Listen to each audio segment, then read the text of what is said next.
This is the IELTS listening test. Now turn to Part 1.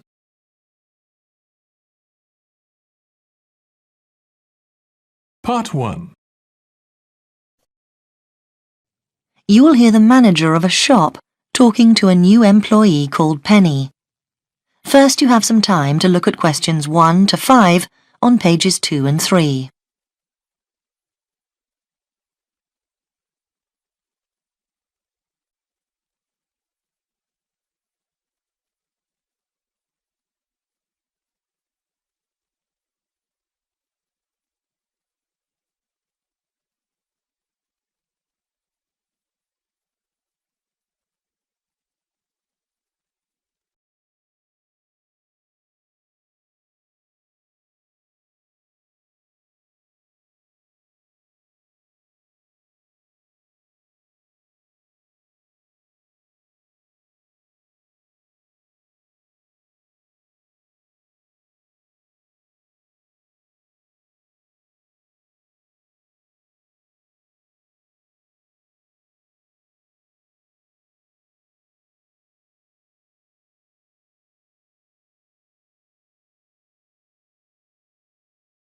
Now we shall begin.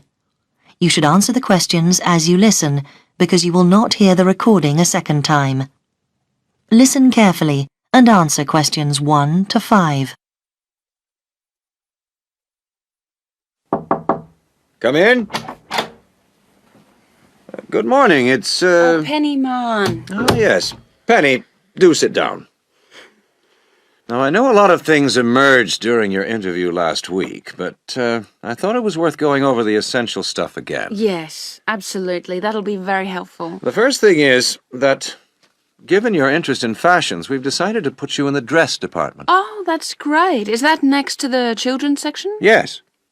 Now, we've given the section a new name, actually. From next week, it's going to be called the Young Set. Youngster. No, 2 words. The Young Set. Right. Oh, sorry. Now, you'll be required to work a 5.5-day week. We're closed on Wednesday afternoon, and Sunday, of course. Do we get overtime for Saturday? Well, actually, we used to give an extra $2 an hour, but then we decided to make it a flat rate of $6.50 an hour. Okay, fine. And the actual hours? 9 to 5, with an hour for lunch and 15-minute coffee breaks. And what about holidays? Well, it's 3 weeks in the first year, and that rises to 4 weeks in your 3rd year with us. Now, we do give you on-the-job training, which we conduct during normal hours, so you'll be paid for that. Which day? It's on the first Tuesday of every month. Before you hear the rest of the conversation, you have some time to look at questions 6 to 10 on page 3.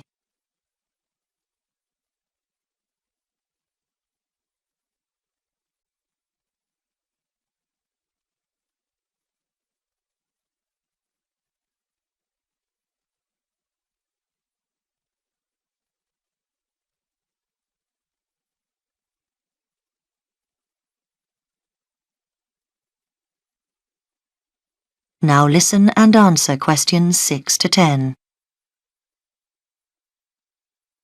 Now, in addition to your basic pay, I should explain that you're entitled to some staff perks, which our assistants do find a valuable benefit. Do we get a discount? That's right, 25% off everything in the store, although we do make an exception for sale goods, which I'm afraid have no discount. Yeah, fine. And I was wondering about pension arrangements. Mm-hmm. You get a good company pension, which our personnel manager will be able to explain to you in detail. She's in room 12. Worth going along to see her. And who will I be working under? Mr. Appleby? The manager of your section is Mrs. Waddell. That's W-A-D-D-E-L-L. Mrs. Waddell. Okay. And apart from serving the customers, will I have any other duties? Good question. We do ask you to do the window dressing. Oh, I'll enjoy that. And one of the biggest worries in the boutique is shoplifters, so you have to check for them. Will I receive training on that? Yes, certainly. That'll be one of the sessions next month. Oh, and we'll be asking you to check stock. Right, yes, of course. And is there a particular dress code in the shop? Right, well, we're quite flexible, but what we do is ask you to wear a black skirt, and the shop will give you a red blouse. We'll also give you a name badge, which you must wear all the time. Yeah, of course. Right, is there anything else you'd like to ask me? No, that's very comprehensive. Thank you. Good. So we'll see you on Monday. Yes. Thank you. Goodbye. Goodbye.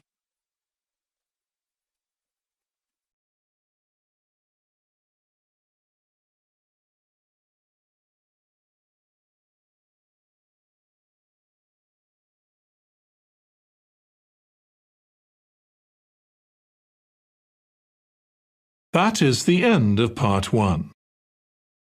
You now have 1 minute to check your answers to Part 1.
Part 2.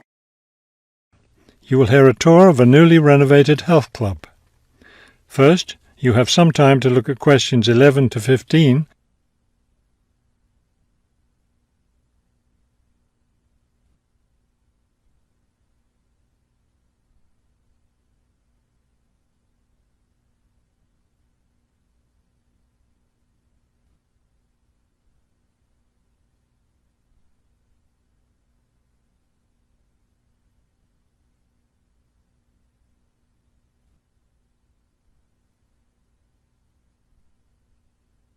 As you listen to the first part of the talk, answer questions 11 to 15.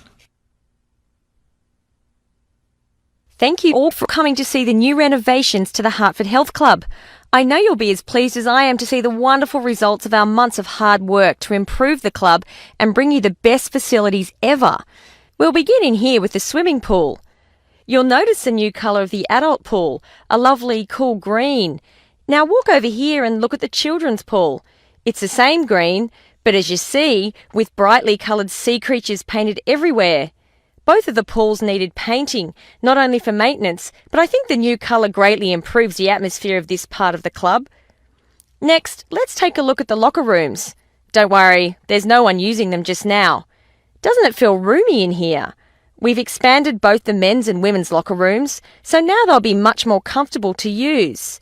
There are bigger lockers, a good deal more room in the dressing area, and more places to store extra towels and equipment. Be careful as you walk through here. The floor's just been polished and may be a bit slippery. Let's go up to the exercise room next. Here, you'll notice a new floor. Walk on it. Doesn't that feel comfortable? It's a special material, softer than the old floor, an ideal surface for jogging and exercising. They had to move all the exercise equipment out while they were working on the floor, but don't worry, it will be brought back in before the end of today.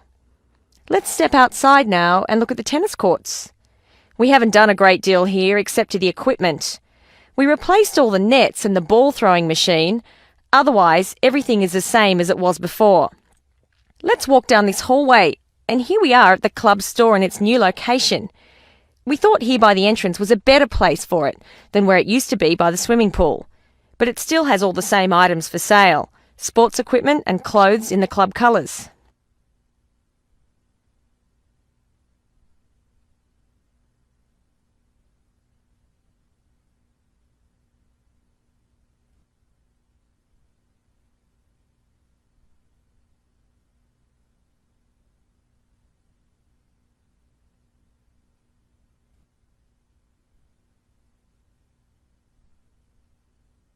Now listen and answer questions 16 to 20.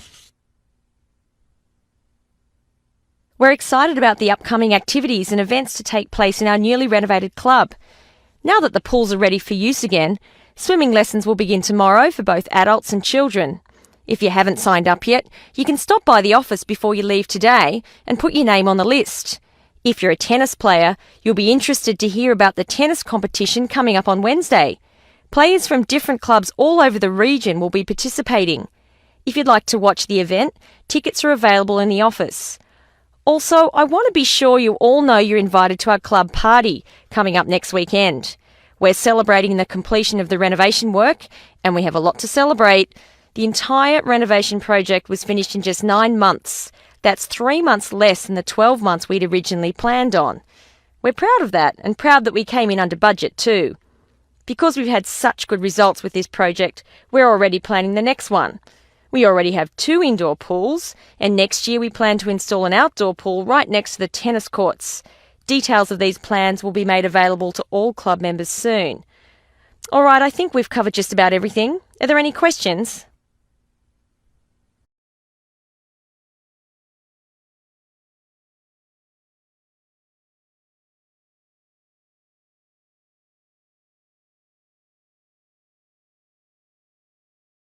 That is the end of Part 2.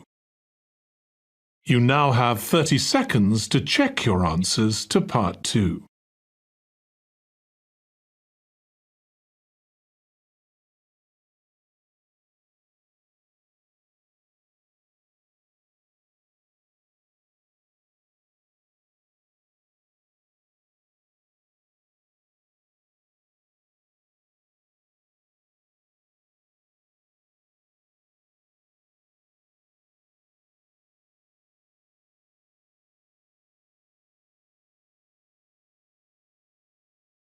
Part 3.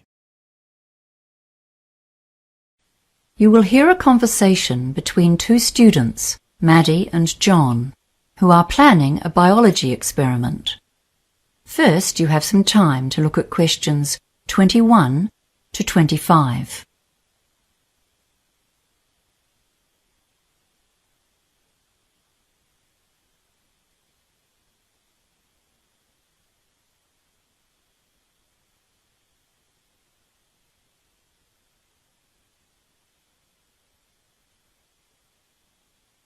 Now listen carefully and answer questions 21 to 25. Okay, John. We're studying the crabs on the local beaches, right? Yep. And we've got this form to fill in. So, our idea is that we find out if there's any impact from people using the beach. And the rubbish they leave. And there's other rubbish too, like from passing boats. Oh, right. So our experimental hypothesis is that people's use of the beach impacts on the crabs living in the sand. To include everything, we probably need to write down human activity. Fair enough. I agree. Okay, so what are we including as our variables? Of course, the first one has to be the overall number of visitors to the beach, right? Yeah. On the form I'll call that visitor numbers. Okay. And then another one is time of day. Yeah. I think Mr. Bin said we need to look at the beach when it's busy in the daytime, when people are running around. Those 4-wheel bikes are charging up and down, so the noise levels are really high. Yeah. And again at night when it's quiet. Okay, fine. And I was wondering... What? What if some of the rubbish and food that people leave round is actually tasty for the crabs? Good thinking. So another variable is whether people actually feed the crabs without meaning to. How can we phrase that? People feeding the crabs? No, that won't do. They're not doing it on purpose. How about, food left on the beach? Yes, okay, but can we make that shorter? How about edible rubbish? Yes, good. So we need to have several beaches, don't we? You know, at least one that's hard for people to get to, that has almost no rubbish, and others with more visitors. Yes, that's right. Though, of course, there'll still be floating stuff from the sea on all the beaches and pollution from the passing boats, won't there? True. I guess we have to take those as constants. Well, we have 3 beaches to work with. The first one is the busy beach right in the town alongside the promenade. That'll be perfect for the high-use one. Right. Then there's the little bay around the corner that you can only reach on foot by going over the hill. So I guess not so many people visit that one. No, but some do. It's quite popular in summer for picnics. Yeah, so it gets a little use, but not that much. And do we have one where no one goes, as a control? Well, Mr. Ben has asked a farmer to let us go across his land to another one the public never gets to. Ah, right, I remember. It's called Sandy Point, isn't it? Yeah, that's right. Before you hear the rest of the conversation, you have some time to look at questions 26 to 30.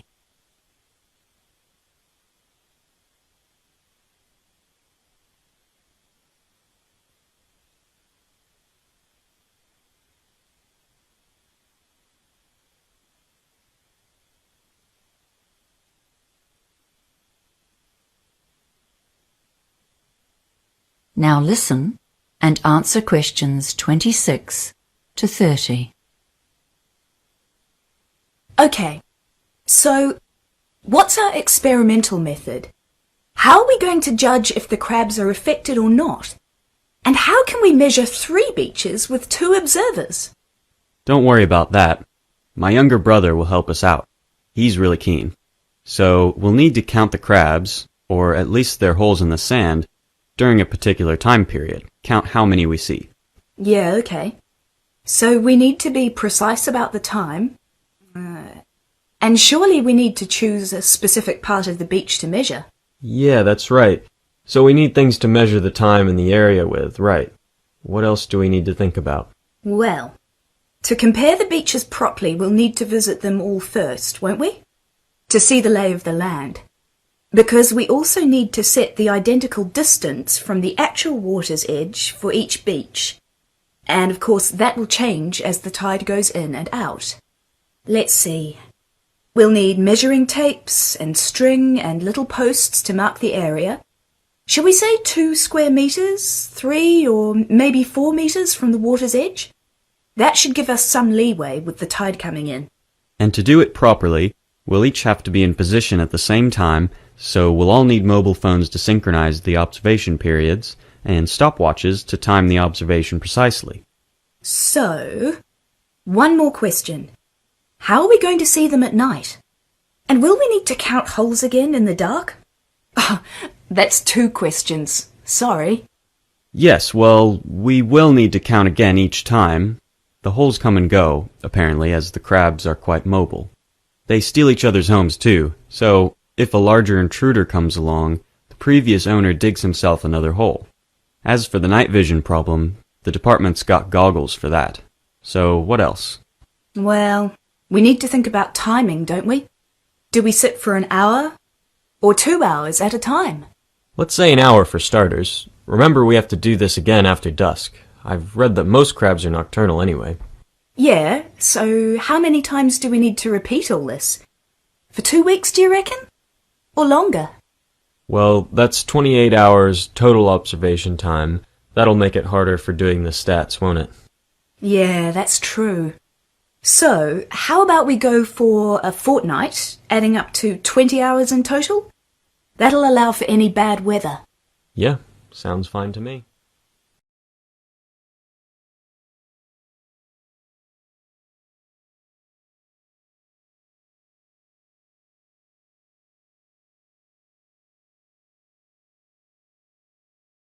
That is the end of part 3.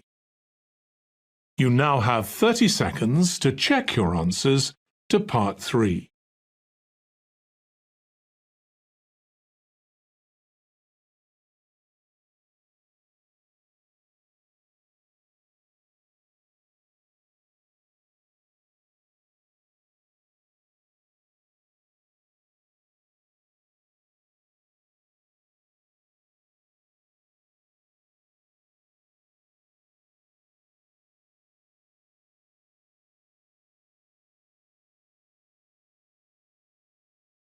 Part 4. You will hear a lecture about the black bear. First, you have some time to look at questions 31 to 40.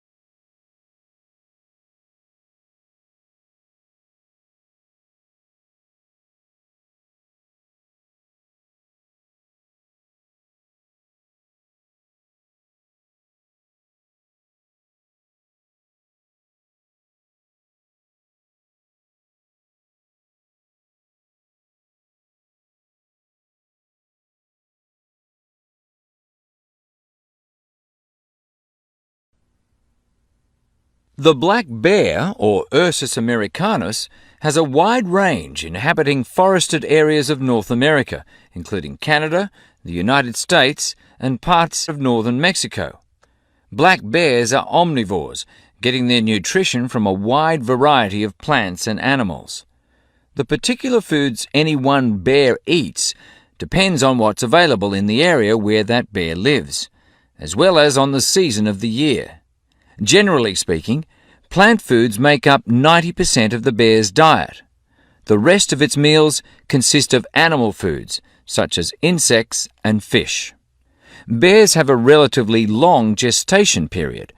Mating takes place in the spring or early summer, but bear cubs aren't born until the following winter. Usually, 2 cubs are born at a time, although some litters may have as many as 5 cubs. Bear cubs are dependent on their mother and may stay with her for close to 2 years. Wild black bears can live as long as 25 years. They've lived for as long as 30 years or more in captivity.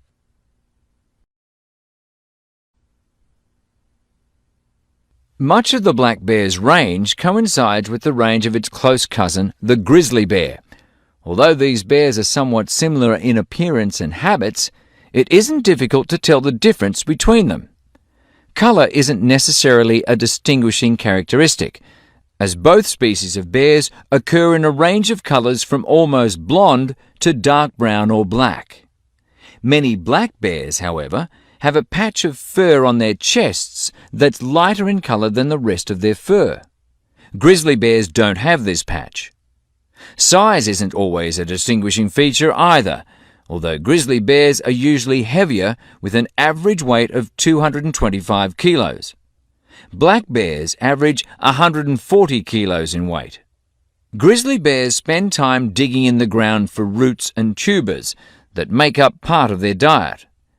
The large muscles they need for this give them a distinct shoulder hump. This hump is absent in black bears, which don't do the same kind of digging. The shape of the face and ears is also different in each species of bear. Grizzly bears have a depression between the eyes and nose, and short, round ears. Black bears, on the other hand, have a straighter profile and longer, more pointed ears. Grizzly bears are known for their fearsome, long, sharp claws. Black bears have shorter claws, which are better suited for climbing trees.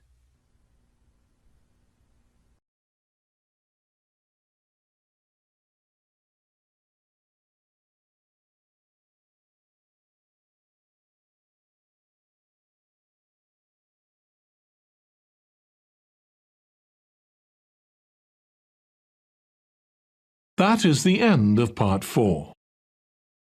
You now have 1 minute to check your answers to Part 4. That is the end of the listening test. In the IELTS test, you would now have 10 minutes to transfer your answers to the answer sheet.